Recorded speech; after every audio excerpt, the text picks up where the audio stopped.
मायूस न होना जिंदगी से कभी, कभी भी तेरा नाम बन सकता है। अगर दिल में हो आग और हौसला हो बुलंद, तो अखबार बेचने वाला बच्चा भी अब्दुल कलाम बन सकता है। नमस्कार मित्रों, मैं आप सबका स्वागत करता हूं समर्थ क्लासेस के यूट्यूब चैनल पर। समर्थ बनो और सफल बनो, यही हमारा ध्येय है। तो हम हमारी क्लास की शुरुआत करते हैं माता सरस्वती के आशीर्वाद के साथ। हमारा चल रहा है चौहान वंश का इतिहास। एक क्लास हो चुकी है चौहान वंश के इतिहास की। हमने देख लिया है कि चौहान वंश किस तरह शुरू हुआ, डिटेल हमने देख ली है। अब मैं आपको चौहान वंश को आसानी से किस तरह से आप समझ सकते हैं, पूरे जितने भी इनके शासक हैं उनको किस तरह आप याद कर सकते हैं। तो शुरुआत करते हैं। पहचान तो हो ही चुकी है, तो सबसे पहले आते हैं वासुदेव चौहान। वासुदेव चौहान कौन? संस्थापक चौहान वंश के। अभी हम शोर में देख रहे हैं सिर्फ इनकी पहचान। इन्होंने क्या शाकंभरी, जिसे सांभर भी कहते हैं, वहां पर चौहान वंश की नींव डाली थी 551 ईस्वी। इसके बाद आए सामंत राज। जो सामंत राज हैं, इनके उत्तराधिकारी, इनको किसके लिए जाना जाता है? इनको बिजोलिया शिलालेख, बिजोलिया का जो शिलालेख था उसमें ब्राह्मण बताया गया, ब्राह्मण की संतान बताया गया बिजोलिया शिलालेख। फिर क्या हुआ? फिर जो चौहान वंश के शासक थे वो बन गए सामंत। किनके सामंत? सामंत मतलब क्या होता है? सामंत मतलब ये होता है जैसे कि एक बड़ा क्षेत्र है, ठीक है। अब यहां पर बहुत सारे राजा हैं, एक इधर राज्य करता है, एक इधर राज्य करता है, एक इधर राज्य करता है। लेकिन इनमें जो सबसे ताकतवर शासक होता है, इन छोटे छोटे राजाओं को उसका सामंत बनकर रहना पड़ता है। सामंत मतलब ऐसा सहयोगी जो वक्त आने पर हमारी सहायता करे और राज्य चलाने में हमारी मदद करे। तो इसी रूप में ये थे प्रतिहार, और सामंत के रूप में थे चौहान। तो सामंत के रूप में कौन थे? दुर्लभ राज प्रथम। दुर्लभ राज प्रथम सामंत थे वत्सराज के। इसके बाद आए गुवक प्रथम। गुवक प्रथम सामंत थे नागभट्ट सेकंड। नागभट्ट सेकंड ने इनसे प्रसन्न होकर इनको वीर की उपाधि दी थी। क्या दी थी? वीर की उपाधि। और इन्होंने अपने समय में हर्षनाथ मंदिर का निर्माण शुरू करवाया, जो कहां पर है? सीकर में, और हर्षनाथ की पहाड़ी पर, हर्षनाथ की पहाड़ी पर, वहीं पर। यह है इनके समय का काम। इनके बाद एक और आते हैं, इनके बाद वैसे चंद्रराज सेकंड, गुवक सेकंड, और फिर एक आते हैं चंदन राज। उनके बारे में हम इसलिए नहीं लिख रहे क्योंकि हमको परीक्षा में जितना है उतना ही पढ़ना है। चंदन राज, चंदन राज ने रुद्रेन पाल को हराया था, तोमर शासक। और इनकी रानी रुद्राणी नाम की, मतलब जो रानी थी, रानी रुद्राणी नाम से फेमस थी। असली नाम था उनका आत्मप्रभा। थोड़ा नीचे हो गया, कोई बात नहीं, ऊपर लिख देता हूं। क्या नाम था? आत्मप्रभा। इनको किस लिए जाना जाता है? क्योंकि ये भगवान शिव की अनन्य भक्त थी और योगिक क्रियाओं में निपुण थी। तो इस कारण से इन्होंने 1000 पुष्कर में 1000 शिवलिंगों का निर्माण करवाकर प्राण प्रतिष्ठा करवाई, और प्रतिदिन रोज उनके दीपक लगाती थी 1000, इसलिए इनको जाना जाता है। अब इनके बाद आते हैं इनके बाद आते हैं, इनके बाद क्या हुआ? अब क्या जिंदगी भर सामंती बने रहे? नहीं। अब एक समय आया जब प्रतिहारों की शक्ति नष्ट हुई। वाक्पतिराज फस्त के समय में क्या हुआ? राष्ट्रकूटों ने प्रतिहारों की शक्ति को नष्ट कर दिया। इन वाक्पतिराज को बप्पराज भी कहते हैं। और जब प्रतिहारों की शक्ति नष्ट हो गई तो वाक्पतिराज ने प्रतिहारों के बहुत से क्षेत्र पर अधिकार कर लिया और कहलाए महाराज। क्या कहलाए? महाराज। तो महाराज कहलाने का मतलब है इन्होंने अपने आप को स्वतंत्र घोषित कर दिया। अब ये किसी के सामंत नहीं है, स्वतंत्र राज्य करते हैं। तो यहां से शुरू होता है स्वतंत्र राज्य। वाक्पतिराज को 128 युद्धों का महायोद्धा कहा जाता है ना। अब इनके बाद क्या है? सिंहराज। सिंहराज ने क्या करा था? प्रतिहार तोमर दोनों को हरा दिया और उन दोनों ने मिलकर के इनकी हत्या कर दी सिंहराज की। सिंहराज को इसलिए सिंहराज के समय में हर्षनाथ का जो मंदिर था उसका निर्माण पूर्ण हो गया। ये हुआ था। इसके बाद आया विग्रहराज सेकंड, विग्रहराज। प्रारंभिक चौहान शासकों में सबसे ज्यादा प्रभावी और योग्य शासक अगर किसी को कहा जाता है तो वो है विग्रहराज सेकंड। क्यों? क्योंकि इन्होंने अपने समय में बड़ा आतंक मचा दिया, इसलिए इनको मतंगा कहा गया। मतंगा मतलब विजेता। मतंगा मतलब विजेता। इन्होंने क्या किया अपने समय में? जो मूलराज प्रथम था, मूलराज प्रथम को हराकर वहीं गुजरात में भड़ोच में आशापुरा माता का मंदिर बनवाया था। आशापुरा माता का मंदिर बनवाया था। तो कौन थे विग्रहराज सेकंड? जिनको मतंगा विजेता कहा जाता था। मूलराज प्रथम को हराया और भड़ोच गुजरात में आशापुरा माता का मंदिर भी बनवाया। ये मूलराज प्रथम कहाँ का? वहीं गुजरात का ही तो है, चालुक्य शासक। अब मैंने कल 2-3 बीच में जो आते हैं विग्रहराज सेकंड के बाद वो लिखवाए नहीं थे और मैं सोचता हूँ कोई बात नहीं, थोड़ा एक्स्ट्रा होनी चाहिए इसलिए लिखवा देता हूँ। फिर आते हैं दुर्लभ राज सेकंड। दुर्लभ राज सेकंड, इनको कहा जाता है दुर्लभ्य मेरु। दुर्लभ्य मेरु अभिलेखों में इनको दुर्लभ्य मतलब इनकी बात को कोई लांघ नहीं सकता, इसलिए इनको दुर्लभ्य मेरु कहा जाता है। इन्होंने महाराजाधिराज की उपाधि धारण की थी। महाराजाधिराज की उपाधि धारण की। उस समय ये क्या कहते थे? सामंत के शासक। देखिए सिंपल सा, यहां तक सामंत थे, यहां से अब ये स्वतंत्र हुए थे। स्वतंत्र हुए। वाक्पतिराज के समय इनकी शक्ति बढ़ गई, शक्ति में वृद्धि हुई चौहानों की में। दुर्लभ राज। फिर आता है गोविंद तृतीय। ये तो भाई थे और विग्रहराज सेकंड का पुत्र था गोविंद तृतीय। तुर्कों का विजेता कहते हैं इसको, तुर्कों का विजेता, तुर्कों को जीतने वाला विजेता। और इसके समय में गजनी के शासक हमला करने आते थे तो इसने मारवाड़ से आगे नहीं बढ़ने दिया। यह है इसकी पहचान। गोविंद तृतीय, इसको शत्रुओं का संहारक भी कहते हैं। शत्रुओं का संहारक भी कहते हैं। ठीक है।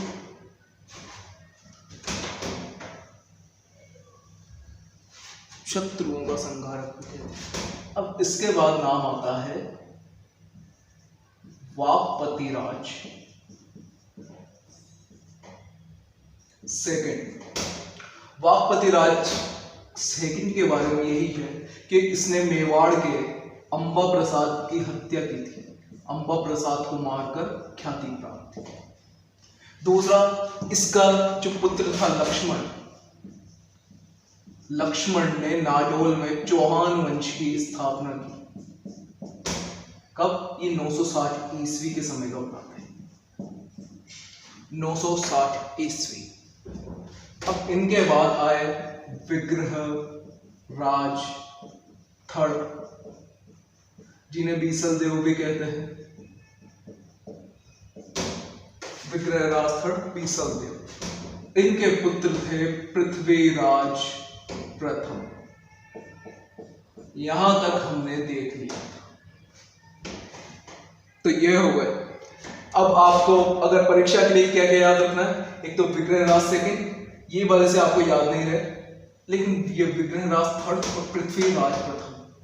पृथ्वीराज प्रथम कौन? परम भट्टारक परमेश्वर महाराजाधिराज। तो यहां तक चौहान वंश हमने देख लिया है। अब हम आगे बढ़ेंगे, आज से शुरू करेंगे पृथ्वीराज प्रथम के बाद जो चौहान वंश की असली स्थापना हुई एक बड़े वंश के रूप में, वो हम आज देखेंगे। इसका स्क्रीनशॉट ले लो। तो अब शुरू करते हैं हमारी आज की क्लास। अब होगी शुरुआत अजय राज चौहान। पृथ्वीराज प्रथम के बाद उनके पुत्र अजय राज चौहान शासक बन गए। अजय राज चौहान जब शासक बने तो इनको कुछ कमी लगती थी यार, कि अभी हाँ हम एक ताकतवर शासक हैं, लेकिन किसी बात की कमी है। तो अजय राज ने अपने नाम से एक नगर बसा दिया जिसका नाम था अजय महल, और वहीं पर एक बीठली पहाड़ी थी, बीठली नामक पहाड़ी। उस बीठली नामक पहाड़ी पर एक दुर्ग बनवाया जिसको कहा गया अजय मेरु दुर्ग, दोनों अपने नाम से। इन दोनों के निर्माण से चौहान वंश का नाम सब जगह गूंज गया, क्योंकि अपने नाम से नगर बसाना और अपने नाम से दुर्ग का निर्माण करना एक बहुत बड़ी बात होती है। फिर अजय राज ने एक महान शासक के रूप में सिक्के चलवाए, चांदी के सिक्के। एक पर श्री अजय देव अपना नाम और दूसरे पर अपनी रानी सोमलेखा या सोमलवती का नाम भी लिखवाया। अब एक महान शासक के रूप में ये स्थापित हो गए थे, लेकिन उस समय मालवा उज्जैन का जो शासक था वो था नरवर्मन परमार। वो भी एक ताकतवर शासक था, इसलिए अजय राज ने सभी को अपने अंडर में लेने के लिए, अपने साम्राज्य को बढ़ाने के लिए उज्जैन पर आक्रमण कर नरवर्मन परमार को परास्त कर दिया। और उसके बाद इन्होंने चारों ओर, अपने राज्य के चारों ओर घूमकर चक्री की तरह जितने भी अपने शत्रु थे उन सभी को पराजित किया और कहलाए अजय राज चक्री या चक्रवर्ती विजेता। इतना करने के बाद इन्होंने 1133 ईस्वी में 20 साल के कार्यकाल के बाद 1113 में तो ये शासक बने और 1133 ईस्वी में अपने पुत्र अर्णोराज को सब कुछ संभलाकर ये तपस्या करने के लिए चले गए। तो ये तो थी इनकी कहानी, इससे हम इनको जान गए। लेकिन अब परीक्षा के रूप में कैसे पढ़ना है, तो ये देखो क्या किया था इन्होंने। पहला काम, एक नगर का निर्माण करवाया, एक नगर का निर्माण करवाया। कौन सा? अजय महल, जिसको हम अजमेर नाम से जानते हैं। एक दुर्ग बनवाया बीठली पहाड़ी पर,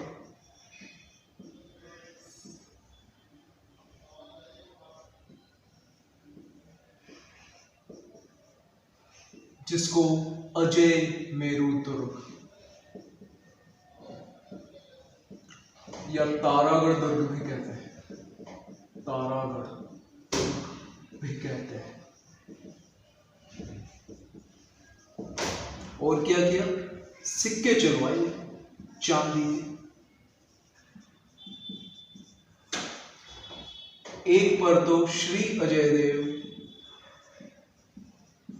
और दूसरे पर अपनी रानी सोमलवती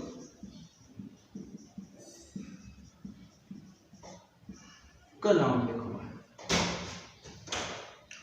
उस समय मालवा का शासक, मालवा उज्जैन, कौन था? नरवर्मन परमार।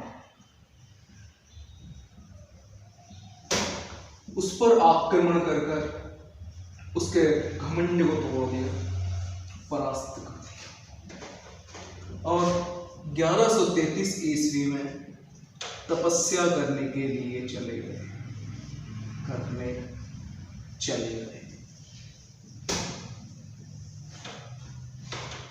तो ये तो किया इन्होंने। अब इसको हम लिख लेते हैं तरीके से। तो भैया अजय राज चौहान क्या क्या किया इन्होंने? 1113 ईस्वी में अजमेर नगर बसाया, अजमेर नगर बसा। अजय मेरू दुर्ग बनवाया, अजय मेरू दुर्ग। पीठली पहाड़ी, जिसको क्या कहते हैं? तारागढ़ दुर्ग भी कहते हैं। चांदी के सिक्के चलाए, चांदी के सिक्के जिन पर क्या लिखा हुआ था? श्री अजय देव और अजय प्रिय दमस, ये लिखा मिला। रानी सोमलवती, सोमलेखा,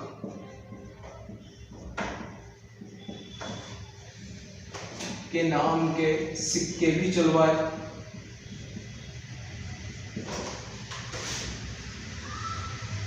और क्या किया मित्रों? मालवा के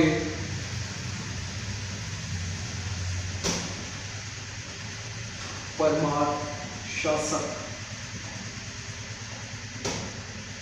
नरवर्मन को हराया। मालवा के शासक नरवर्मन को हराया। इनको क्या कहते हैं? अजय राज चक्री।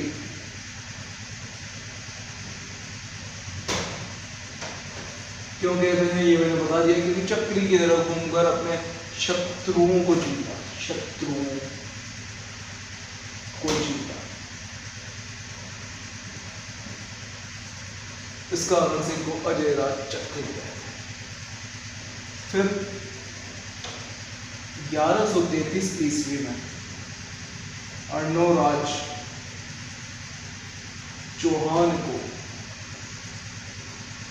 गद्दी पर बिठाकर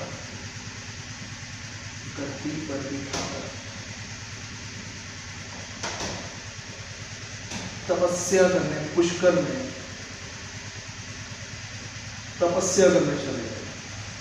तपस्या करने चले गए।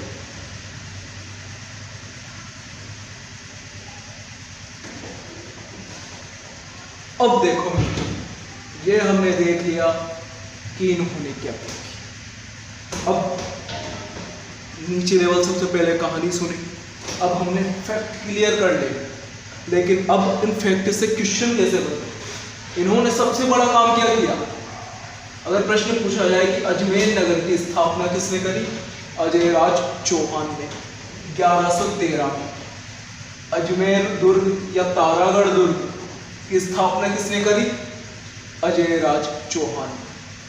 अब इनके इसी काम के कारण जो इन्होंने ये काम किया ना, अजमेर एक नगर बसाया, एक दुर्ग बसाया, इनको चौहान वंश का वास्तविक संस्थापक है, वास्तविक संस्थापक। क्योंकि इनके इस काम से चौहान वंश का नाम दूर दूर तक फैला, बहुत बड़ा। और इनके शासन को शासनकाल को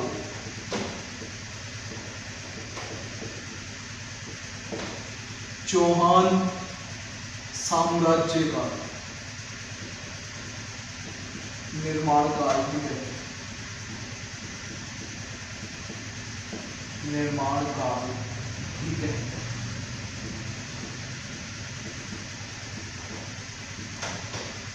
तो ये हो गए आपके अजय राज चौहान पूरे। क्या क्या किया इन्होंने? अजमेर नगर बसाया, अजमेर दुर्ग का निर्माण किया। इस कारण से इनको चौहान वंश का वास्तविक संस्थापक कहते हैं। इन्होंने अपने नाम के चांदी के सिक्के चला और अपनी पत्नी सोमलवती या सोमलेखा के नाम के इस चांदी के सिक्के चला। मालवा का शासक था नरवर्मन, उसको बुरी तरह से पराजित किया।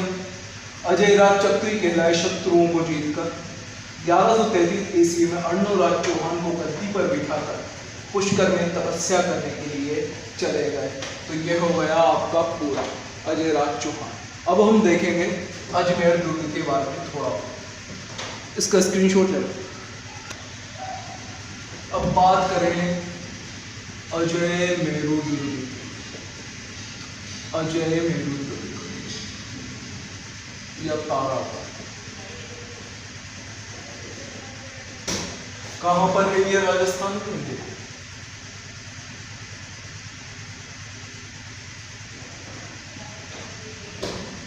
ये रहा अरावली और यहां पर स्थित है ये तारागढ़।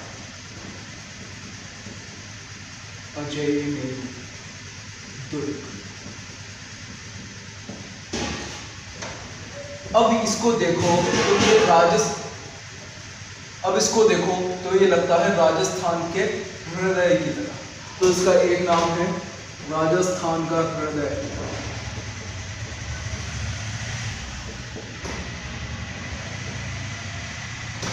राजस्थान का हृदय।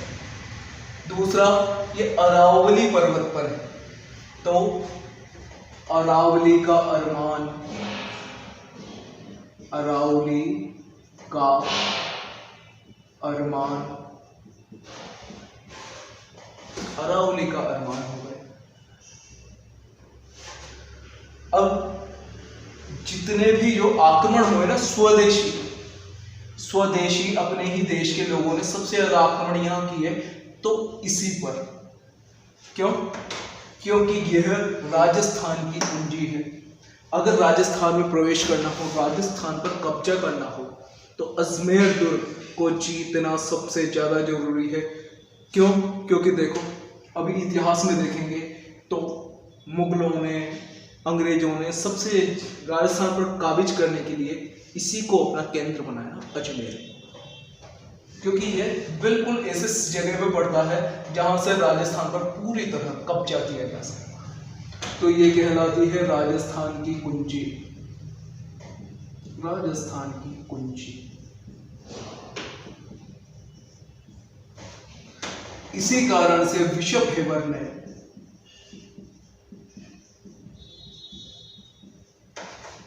इसे राजस्थान का जिब्राल्टर कहा। राजस्थान का जिब्राल्टर। जिब्राल्टर संधि है भूमध्य रेखा। भूमध्य रेखा क्या? भूमध्य सागर में अगर प्रवेश करना हो तो इस जिब्राल्टर संधि को पार कर जिब्राल्टर संधि से होकर आना पड़ता है। इसलिए बिशप हेबर ने इसको राजस्थान का जिब्राल्टर की संख्या दी। अब ये नाम पूरे हो गए, ठीक है। अब इसका एक और नाम है तारागढ़। तो पृथ्वीराज सिसोदिया। पृथ्वीराज सिसोदिया या उड़ना राजकुमार।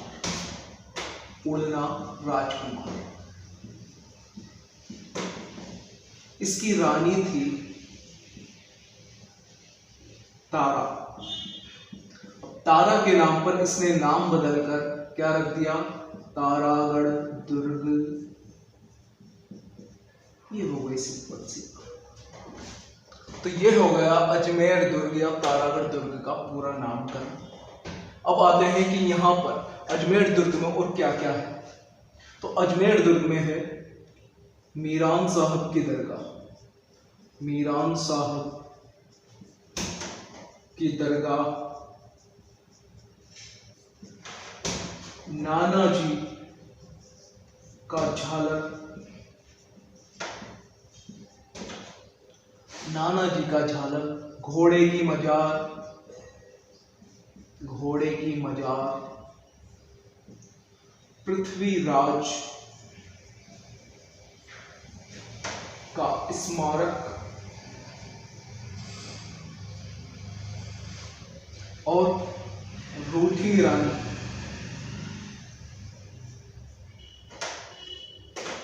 उमा देव की छतरी। ये रूठी रानी जो उमा देव थी ना, ये किससे रूठी थी? ये रूठी थी राव मालदेव से, मारवाड़ के राव मालदेव से।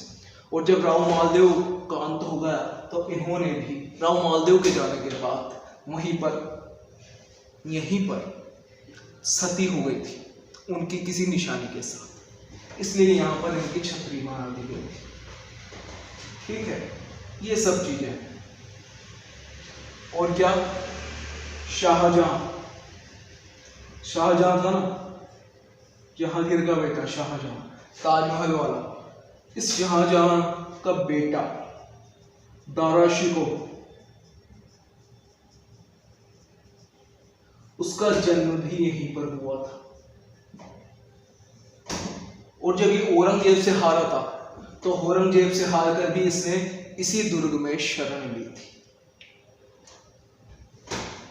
तो अजमेर दुर्ग या तारागढ़ दुर्ग राजस्थान का हृदय है, अरावली का अरमान है, राजस्थान की कुंजी है। बिशप हेबर ने इसे राजस्थान का जिब्राल्टर कहा। तारागढ़ पृथ्वीराज सिसोदिया उन्ना राजकुमार ने रानी तारा के नाम पर इसका नामकरण तारागढ़ दुर्ग कर दिया।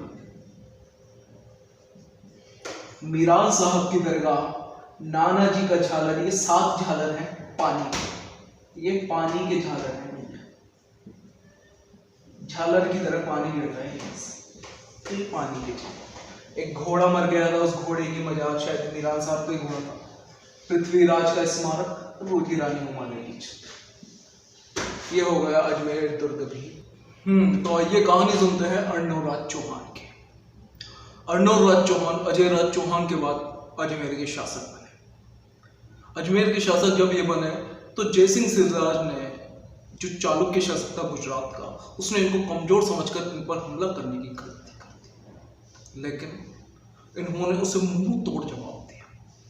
ऐसा जवाब दिया कि वो मजबूर हो गया इनसे संधि करने के लिए और अपनी पुत्री कांचन देवी का विवाह कर दिया अर्णवराज चौहान के साथ।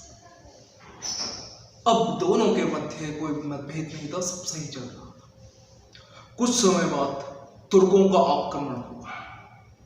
तुर्कों के आक्रमण को रोककर अर्णवराज चौहान ने उनका इतनी बुरी तरह संहार किया, इतनी बुरी तरह संहार किया कि पूरी धरती खून से रंग गई।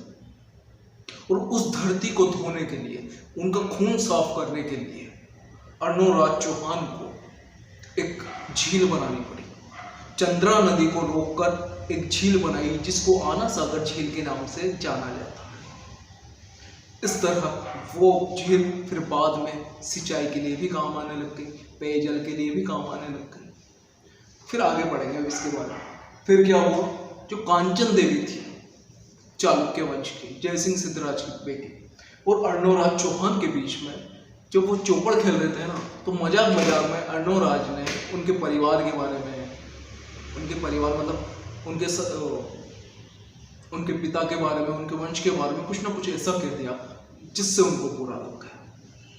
और बुरा लगने के कारण उन्होंने यह बात अपने भाई कुमारपाल से कह दी। और कुमारपाल ताऊ में आकर आ गया युद्ध करने अर्णवराज से कि जिज्जा कहीं कह रहे हो, तो जिज्जा ने की कहीं बेटा आजा युद्ध कर ले। भाई जिज्जा ने युद्ध की तो कह दी, मगर सालों में निकले हो ताकतवर। कुमारपाल ने अर्णवराज ही पराजित कर दियो आबू के निकट। और अर्णवराज की फिर संधि करनी पड़ी। अर्णवराज ने अपनी पुत्री जलहण को विवाह कर दियो कुमारपाल के साथ। तो असर हो गया का असा ये निमटी गया। इनके बाद दोबारा शांति स्थापित हो गई। अब अर्णवराज ने पुष्कर में एक वराह मंदिर का निर्माण भी करवाया। उस वराह मंदिर में जो मूर्ति थी भगवान विष्णु की, वराह की, तो उस मूर्ति को जहांगीर जब आया तो उसने तोड़कर पुष्कर झील में फेंकवा दिया था। ये किया था उसने कहा। इस तरह अर्णवराज चौहान का काम चल रहा था और अंत में इनके ही बड़े पुत्र ने, जगतदेव ने, इनकी हत्या कर दी थी। तो इस तरह अर्णवराज चौहान की कहानी खत्म हो जाती है। अब इसको चित्र के रूप में देखें तो क्या हुआ भैया, 1133 ईस्वी में शासक बन गए।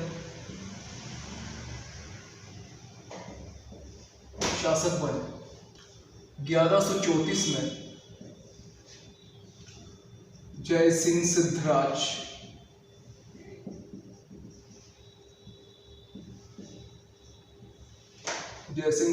ने आक्रमण किया।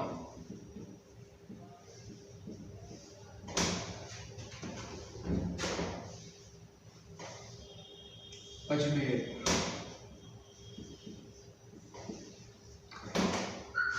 तो परास्त होना पड़ा बुरी तरह से। परास्त होकर इन्होंने संधि की। संधि में क्या हुआ? संधि में हुआ विवाह। किसका? अर्णवराज का और कांचन देवी का।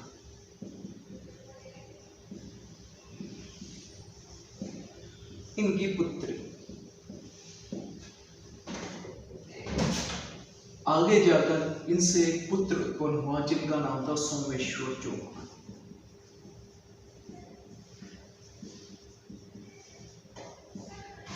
क्या नाम था? सोमेश्वर चौहान।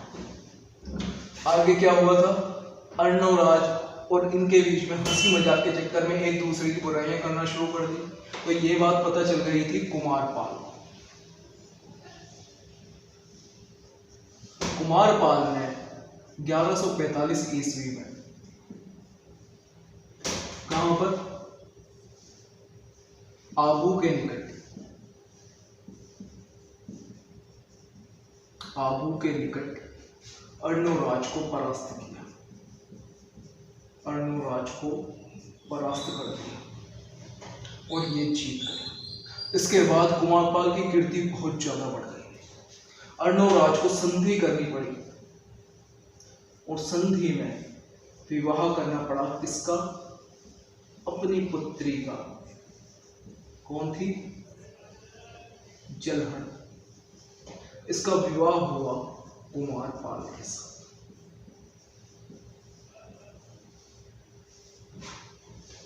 तो देखो शॉर्ट में सब समझ में भी आ रहा है किन किन के मध्य युद्ध हुआ, कैसे संधि हुई, आबू के निकट और कुमारपाल इसमें भी। तो इसका स्क्रीनशॉट ले लो।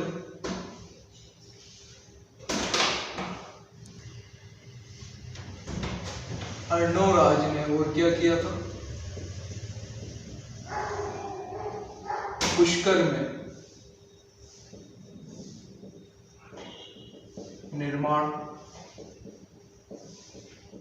इसका वराह मंदिर का।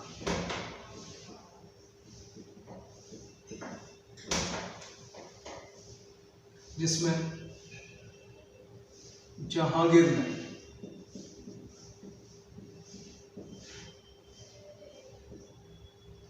भगवान विष्णु की मूर्ति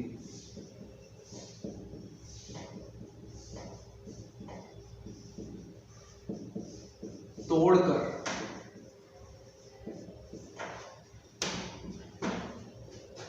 पुष्कर झील में फेंकवा दी।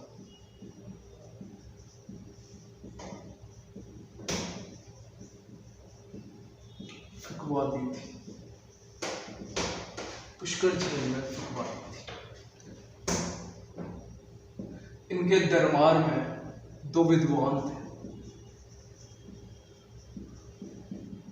एक का नाम था देवबोध और दूसरे का नाम था धर्मघोष।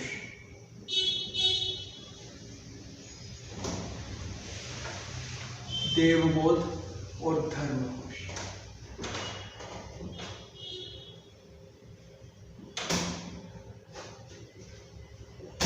इन्होंने क्या किया था?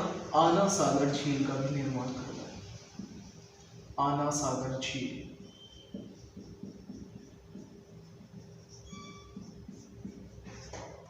आना सागर झील का निर्माण कहा? नाग पहाड़ और तारागढ़ के मध्य, तारागढ़ के मध्य। कारण तुर्कों के संघार से, खून से रंगी भूमि को साफ करने के लिए,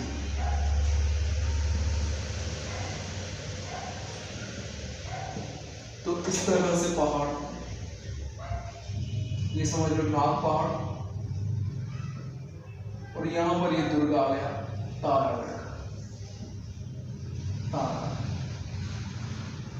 ये भूमि, यहां से एक नदी जा रही है चंद्रा। इसके पानी को रोककर,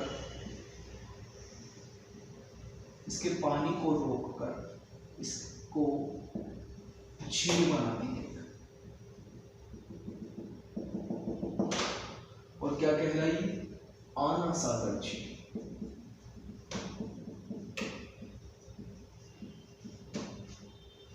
आना सागर झील।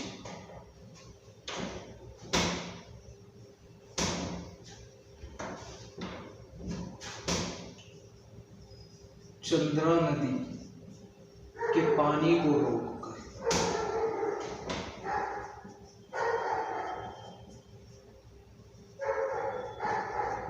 झील बनी।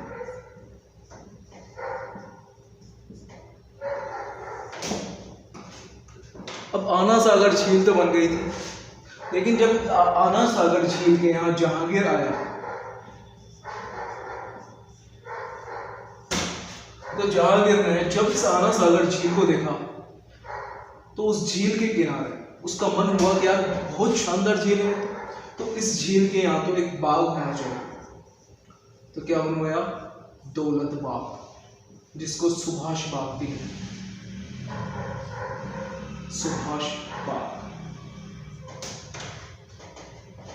सुभाष बाग भी कहते हैं। शाहजहां ने यहां पर 5 बारहदरी का निर्माण करवाया। बारहदरी का निर्माण करवाया। बारहदरी एक ऐसी जगह होती है जो चारों तरफ से खुली होती है। ऊपर छत होती है, चारों तरफ खंबे होते हैं, दरवाजे होते हैं, और बीच में बैठने का स्थान होता है, जहाँ चारों तरफ से शीतल हवा आती है और खुशबू सुगंध आती है। तो यहीं पर एक दौलत बाग बनवा दिया गया और इसी के किनारे 5 बारहदरी का निर्माण भी करवा दिया गया। किसने? शाहजहां। अब एक और बात है, किधर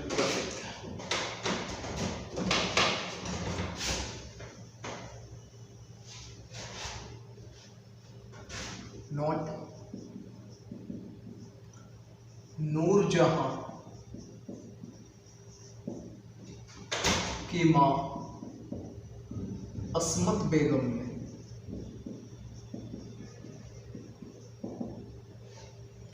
गुलाब के इत्र का निर्माण यहीं रहकर किया था। यहीं रहकर किया था।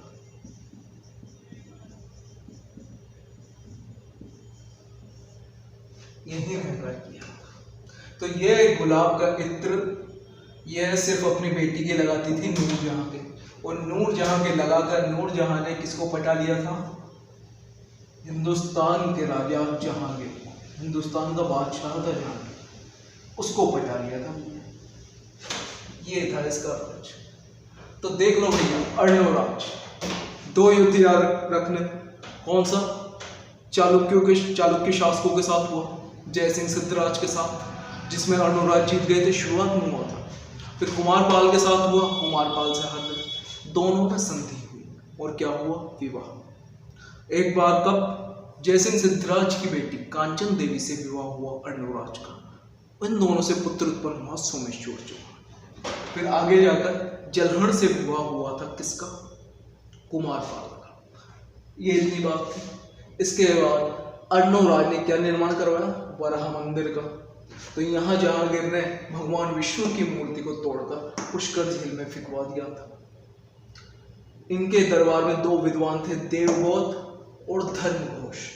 देवगोत मतलब देवता के समान समझ रखने वाला, दूसरा धर्मघोष, धर्म का घोष करने वाला, धर्म की बात कहने वाला। आना सागर झील, नाग पहाड़, ये रही नाग पहाड़, और यह है तारागढ़ का किला या अजय मेरुदुर्ग।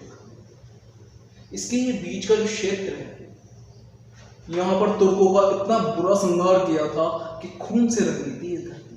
इस खून से रंगी धरती को धोने के लिए चंद्रा नदी के पानी को रोककर एक झील बनवा दी गई। और इस झील के पास जब जहांगीर आया तो उसे इतना पसंद आया कि इसने यहाँ पर एक बाग बनवा दिया, जिसको कहा गया दौलत बाग। और शाहजहां ने यहीं पर 5 बारादरी का निर्माण भी करवाया। जहांगीर की नूरजहां की मां थी अस्मत बेगम। अस्मत बेगम ने गुलाब के इत्र का निर्माण भी यहीं रहकर किया था। तो ये हो गए आपके अर्णवराज चौहान पूरे। अब क्या हुआ था? अर्णवराज चौहान 1150 में, देखिए इसका स्क्रीनशॉट ले लो फिर आगे। 1150 ईस्वी में बड़े पुत्र जगदेव ने अर्णवराज की हत्या कर दी। अर्णवराज की हत्या कर दी और स्वयं शासक बन गया।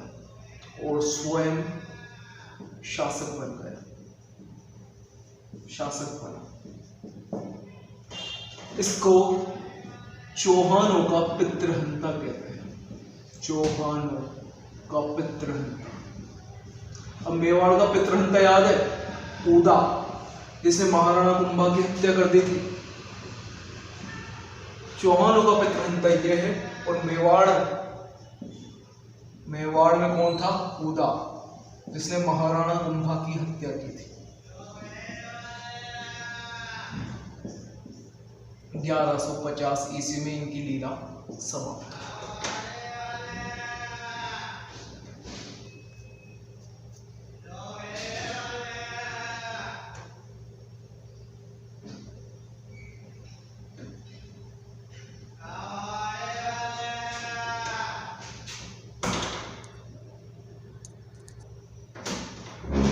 ये जगतदेव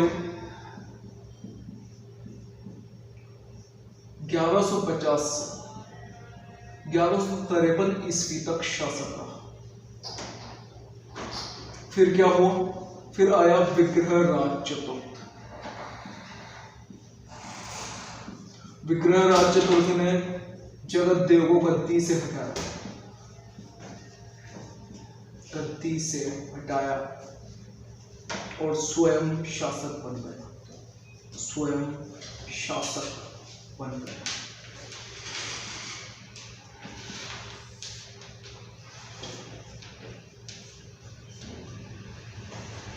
अब इसका स्क्रीनशॉट ले लो। विग्रहराज चतुर्थ कौन थे? विग्रहराज चतुर्थ? जब अर्णवराज को मारकर जगतदेव शासक बन गया तो उसके बाद विग्रहराज चतुर्थ, जो अर्णवराज के छोटे बेटे थे, जगतदेव को गद्दी से हटाकर स्वयं शासक बने अजमेर के, चौहान वंश के, और इनके लिए कहा जाता है कि चौहान वंश के सबसे ज्यादा प्रभावशाली और प्रतापी शासक थे विग्रहराज चतुर्थ। क्यों? जब विग्रहराज चतुर्थ शासक बन गए ना अजमेर के, तो उसके बाद इन्होंने देखा ये यहां पर अजमेर में शासक थे विग्रहराज चतुर्थ।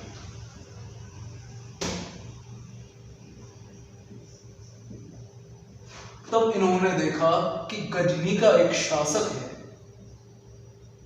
खुसरू शाह। इस खुसरू शाह ने भारत के बहुत सारे राजाओं को अपना बंदी बना रखा था,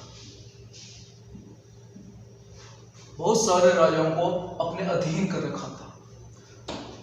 तो विग्रहराज चतुर्थ ने इस पर हमला कर इसको परास्त किया और जितने भी राजा इसके अधीन थे उन सभी को मुक्त करवा दिया। क्या किया? उन सभी को मुक्त करवा दिया। तो अब इनको एहसास हुआ कि अपने देश पर, अपनी संस्कृति पर बहुत से बाहर के आक्रमणकारी आकर यहाँ पर कब्जा कर रहे हैं और अपना अधिकार जमा रहे हैं, और हमारा देश, हमारी संस्कृति धीरे धीरे खत्म हो रही है। तो इन्होंने अब अभियान शुरू करा भैया। यहाँ दिल्ली, उस समय दिल्ली पर तोमरों का शासन था और शासक था तंवर। इन्होंने दिल्ली जाकर उसको परास्त किया और तंवर को अपना सामंत बना लिया।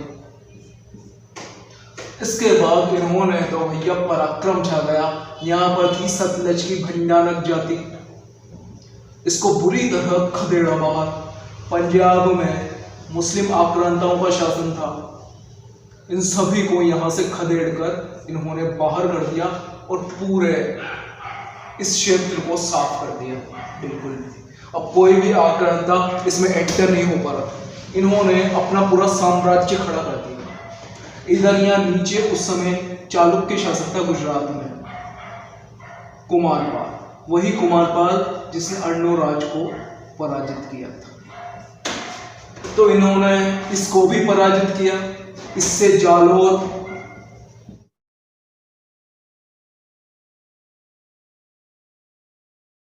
किया अपनी तलवार के दम पर। तो ये था इनकी तलवार का पराक्रम और बन गए ये सम्राट। उस समय के सम्राट थे ये विग्रहराज चतुर्थ, क्योंकि इन्होंने सबका सफाया कर दिया। आसपास ऐसा कोई शासक नहीं था जो इनकी बराबरी में खड़ा हो सके। लेकिन यह सिर्फ तलवार के ही धनी नहीं थे, इन्होंने इनको क्या कहते हैं, आश्रयदाता कहते हैं विद्वानों का। और विद्वानों का आश्रयदाता होने के कारण इनको एक नाम मिला हुआ है, कवि बांधव। कवि बांधव। इन्होंने एक नाटक भी लिखा भैया, एक किताब लिखी इन्होंने, क्या नाम था? हरकेली। इस हरकेली में इन्होंने बताया है अर्जुन, महाभारत का अर्जुन और महादेव के मध्य एक युद्ध हुआ था। जब अर्जुन वनवास के समय में पशुपतास्त्र पाने के लिए गया था, उनकी तपस्या कर रहा था महादेव, तो महादेव ने रूप बदलकर एक भील का रूप धरकर आए थे और अर्जुन के साथ हंसी मजाक करके उसको युद्ध के लिए उकसाया। और जब अर्जुन युद्ध करने लगा तो महादेव ने उसको बुरी तरह परास्त कर दिया। तब उसे पता चला अर्जुन को कि मैं किसी साधारण व्यक्ति से युद्ध नहीं कर रहा, क्योंकि कोई साधारण व्यक्ति तो मुझे हरा ही नहीं सकता। तो अर्जुन ने महादेव को पहचान लिया। फिर महादेव ने आशीर्वाद देकर इसको पशुपतास्त्र दिया था। यही कहानी का वर्णन किया है हरिकेली में। ये काय में लिखा हुआ है? संस्कृत में। काय में लिखा हुआ है? संस्कृत में।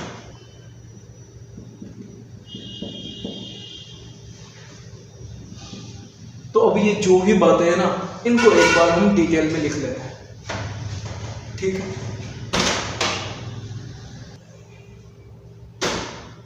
अब इनको डिटेल में लिखना है तो पहले क्या किया इन्होंने, सबसे पहले तो सम्राट विग्रहराज चौहान वंश के महान शासक, महान और प्रतापी शासक विग्रहराज चतुर्थ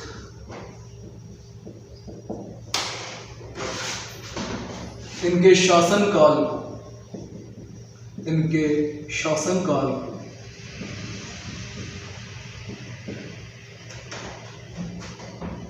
चौहानों का स्वर्ण काल कहते हैं, स्वर्ण युग कहते हैं।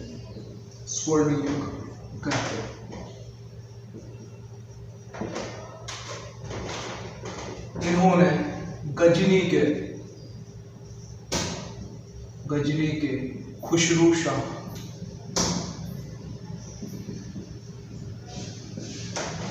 को हराया और भारत के हिंदू राजाओं को उसकी अधीनता से मुक्त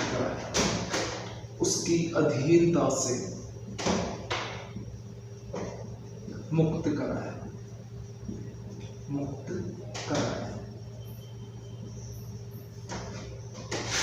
अभी बस ये देखना है कि कौन कौन से युद्ध करे, शुरुआत क्या क्या करे।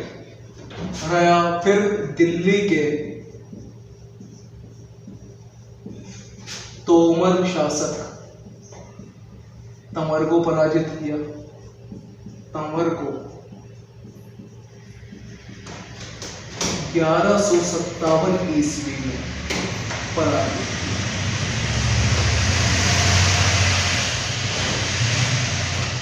शासक कब बन गए थे? 1153 ईस्वी।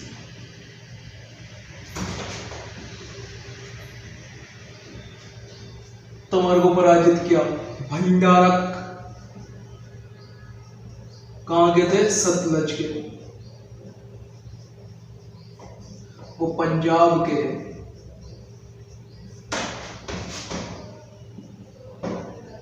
मुस्लिम आक्रमणकारियों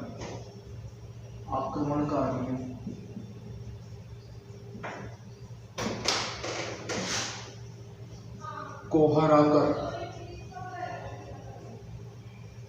देश से बाहर भगा दिया।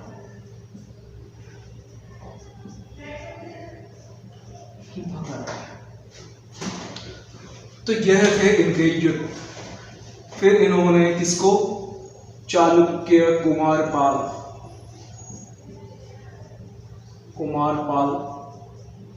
को हराकर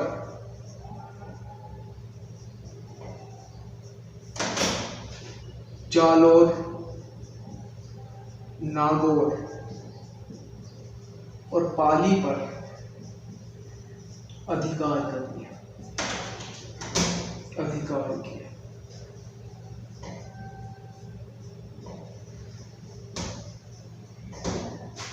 जालोर, नागौर और पाली पर अधिकार कर लिया। इसका स्क्रीनशॉट लें तो देखें क्या कर। सम्राट विग्रहराज चतुर्थ बीसलदेव चौहान वंश के सबसे महान और प्रतापी शासक विग्रहराज चतुर्थ। इनके शासनकाल को चौहानों का स्वर्ण युग कहा जाता है। क्यों? क्योंकि जो भारत था, ये भारत देश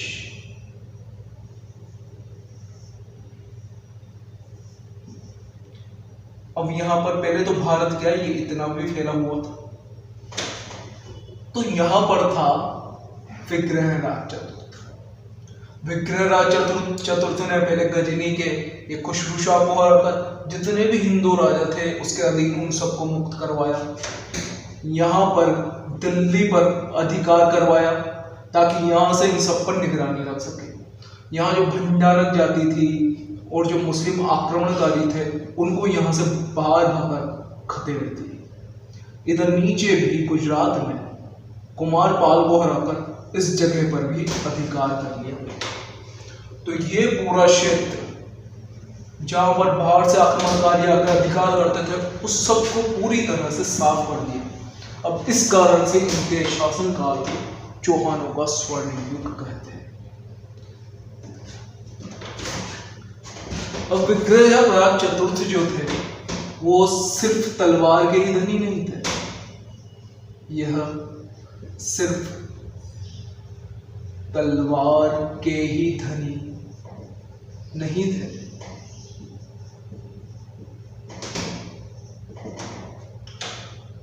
विद्वानों का आश्रयदाता होने के कारण, आश्रयदाता व कला प्रेमी होने के कारण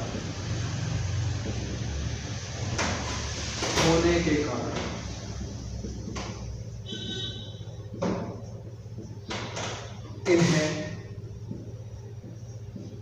कवि बांधव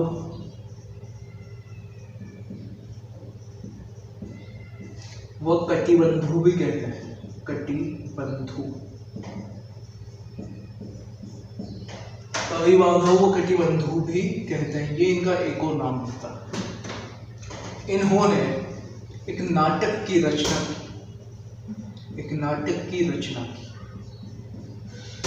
क्या नाम था? हरकेली।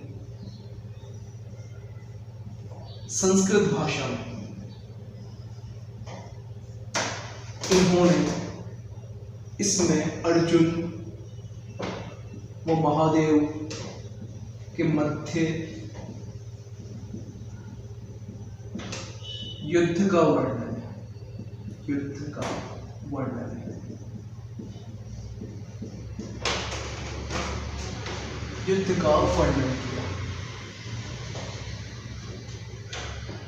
इन्होंने एक संस्कृत विद्यालय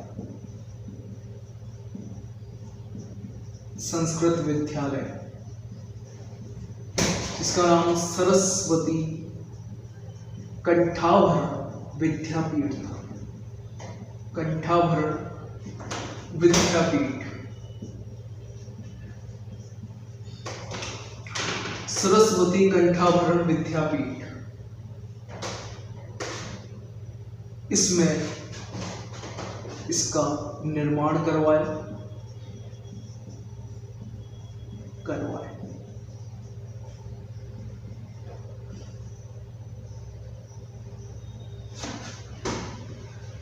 इस विद्यालय में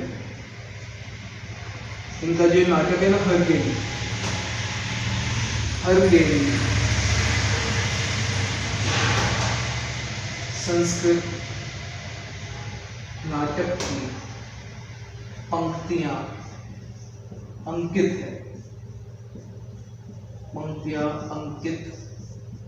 है। वह राजा राम मोहन राय की समाधि पर भी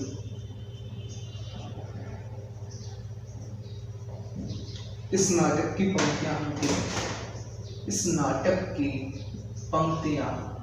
अंकित है।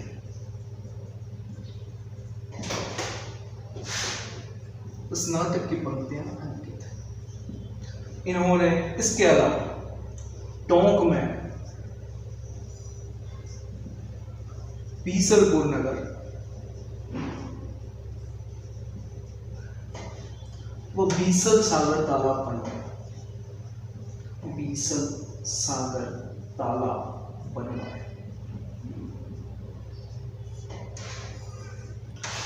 बीसलपुर बात पढ़ते हैं हम जियोग्राफी, वो किस बीसल के नाम पर? इन्हीं बीसल देव के नाम पर तो है बीसल सागर तालाब। तो हमने पढ़ा था अर्णव राज के समय था एक धर्मघोष के कहने पर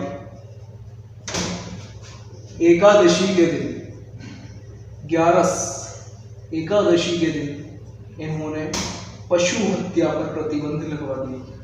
पशु हत्या पर प्रतिबंध लगा दिया, प्रतिबंध लगा। ये वही धर्म घोष है, धर्म का घोष करने वाला। तो देखो भैया, सम्राट विग्रहराज चतुर्थ सिर्फ तलवार के ही धनी नहीं थे, यह विद्वानों के आश्रयदाता व कला प्रेमी भी थे। इन्हें कवि बांधु की उपाधि थी इसी कारण से। इन्होंने एक नाटक लिखा जो था हरिकेली नाटक। हरिकेली का नाटक संस्कृत में लिखा है। इसमें इन्होंने अर्जुन व महादेव के मध्य युद्ध का वर्णन किया। इसमें आप ये देखो हरिकेली को कैसे, हर तो कौन हो गए, महादेव, और यहाँ पर केली समझ लो अर्जुन। ये हो गया हरिकेली। एक संस्कृत विद्यालय का भी निर्माण करवाया जिसका नाम सरस्वती कंठाभरण विद्यापीठ था। इस विद्यालय में हरिकेली संस्कृत नाटक की पंक्तियां अंकित है व राजा राम मोहन राय की समाधि पर भी इस नाटक की पंक्तियां, जो राजा राम मोहन राय थे ना सती प्रथा वाले, उनकी समाधि पर कहाँ वो लंदन में, ये पंक्तियां अंकित है। लंदन में मरते हैं, यहाँ पर नहीं मरते, मतलब जो मान लो यहाँ की भूमि नसीब नहीं हुई थी, ये कहते हैं इनके बाद। टोंक में बीसलपुर नगर, अब टोंक का पड़ता है, ये रहा अजमेर, अजमेर के यहाँ टोंक, तो टोंक में बीसलपुर नगर व बीसल सागर तालाब का निर्माण करवाया। धर्म घोष जो इनका दरबारी विद्वान था, उसके कहने पर एकादशी के दिन पशु हत्या पर भी प्रतिबंध लगवा दिया। तो इतना हो गया विग्रहराज चतुर्थ के बारे में। अब अंत होने वाला है।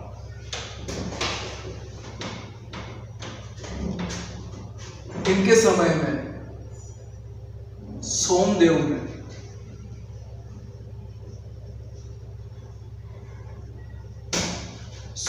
ने ललित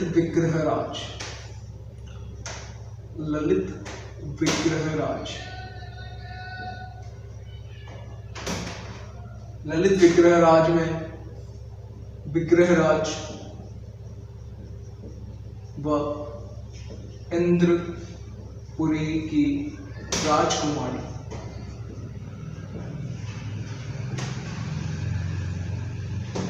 देसल देवी के प्रेम संबंध का वर्णन, प्रेम संबंध का उल्लेख है। इस ललित विग्रहराज जो किताब लिखी गई, जो ग्रंथ लिखा गया, उसमें विग्रहराज और इंद्रपुरी की राजकुमारी देसल देवी के प्रेम संबंध का उल्लेख है। एक और किताब है नरपति नाल,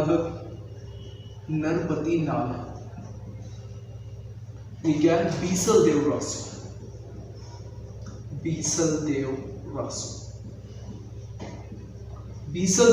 में बीसल देव व राजा भोज की पुत्री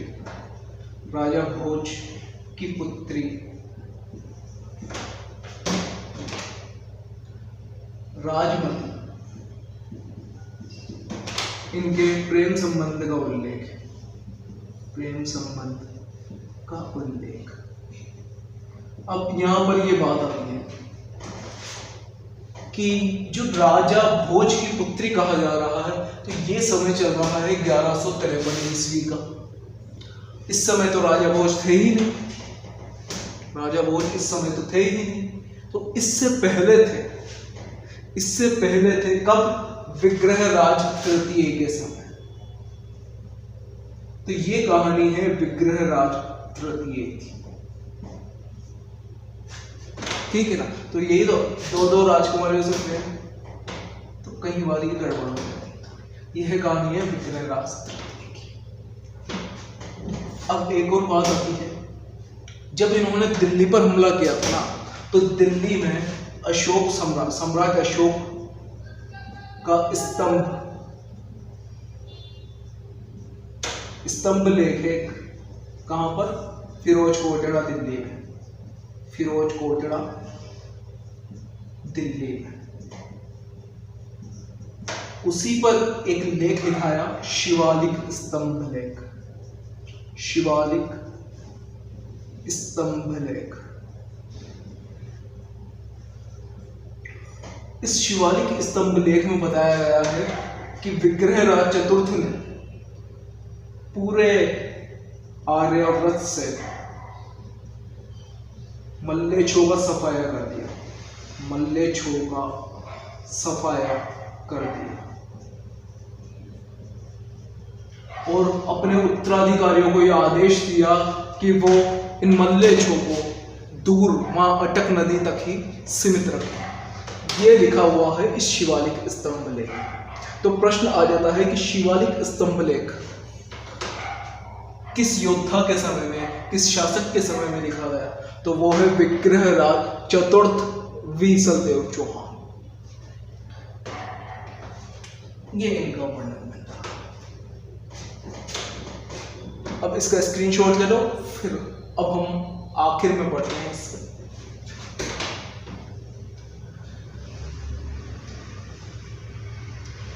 तो ये दोनों याद रह जाए।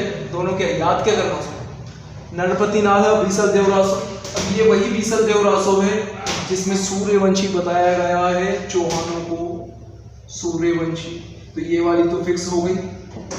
अब है सोमदेव। सोमदेव ने क्या लिखी? ललित विग्रहराज, एक प्रेममयी विग्रहराज, क्योंकि सब जानते थे तलवार के बारे में। तो इन्होंने एक प्रेममयी विग्रहराज के बारे में इसमें वर्णन किया। यहाँ अशोक का स्तंभ लेख, तो दिल्ली गए थे अशोक के स्तंभ में। अशोक सम्राट था और ये स्वयं सम्राट थे। तो इन्होंने उसी पर एक शिवालिक स्तंभ लेख लिखवाया जिसमें बताया गया है कि इन्होंने आर्यावर्त से मल्लेच्छों का सफाया कर दिया और अपने सभी उत्तराधिकारियों को यह आदेश दिया कि मल्लेच्छों को यहाँ की धरती से दूर रखें। और माना जाता है कि पृथ्वीराज चौहान ने इस बात को ज्यादा गहराई से ले लिया, ज्यादा गहराई से ले लिया।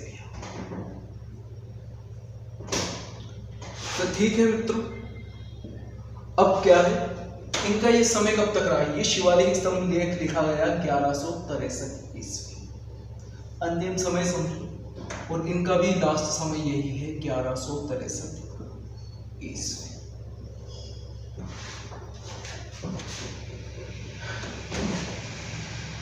अब इन विग्रहराज चतुर्थ ने एक संस्कृत विद्यालय बनवाया था, सरस्वती कंठाभरण विद्यापीठ।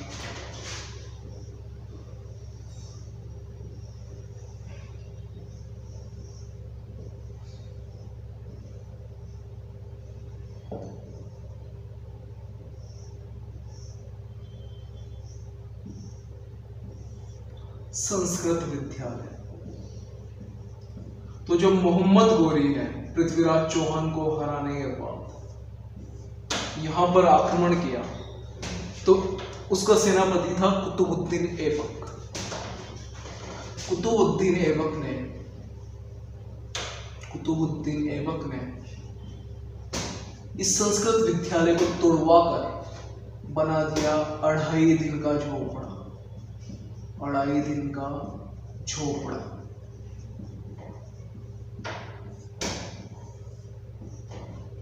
दिन का झोपड़ा। जॉन मार्शल कहते हैं कि क्या है ना, 2.5 दिन में इसको बनाया गया। 2.5 दिन में इसको बनाया, इस कारण से इसको 2.5 दिन का झोपड़ा कहते हैं। और बहुत से कहते हैं कि यहाँ पर पंजाब शाह पीर का उर्स लगता है, पीर का उर्स लगता है, इस कारण से इसको 2.5 दिन का झोपड़ा कहते हैं। तो ये दोनों ही बातें हैं। अब कर्नल जेम्स टोड ने जब इसको देखा, इस 2.5 दिन के झोपड़े को देखा, तो उसके मुंह से निकला कि हिंदू शिल्प कला का सबसे प्राचीनतम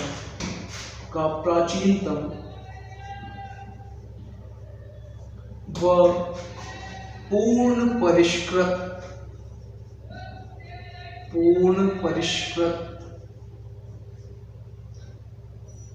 नमूना कोई है तो यही है संस्कृत विद्यालय, या जिसको अढ़ाई दिन का झोपड़ा कहने लगते हैं।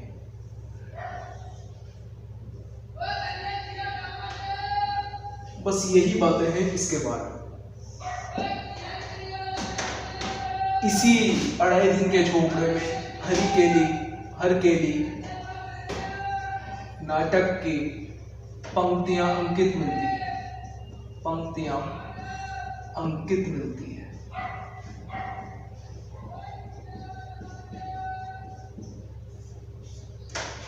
तो इस तरह विग्रहराज चतुर्थ का समय भी समाप्त हो गया। तो यही वो वीर योद्धा था जिसने एक इतने से राज्य से साम्राज्य खड़ा कर दिया और उस समय का सम्राट बन गया अकेला ही। तो मित्रों, चौहान वंश का ये काम पूरा हो चुका है। अब हम कल पढ़ लेंगे पृथ्वीराज चौहान के बारे में, और कल शाकंभरी के चौहानों का ये चैप्टर समाप्त हो जाएगा। तब तक के लिए धन्यवाद। जय हिंद, जय भारत। अब अगर आप इस चैनल पर नए हैं तो इसको शेयर करें, सब्सक्राइब करें। धन्यवाद।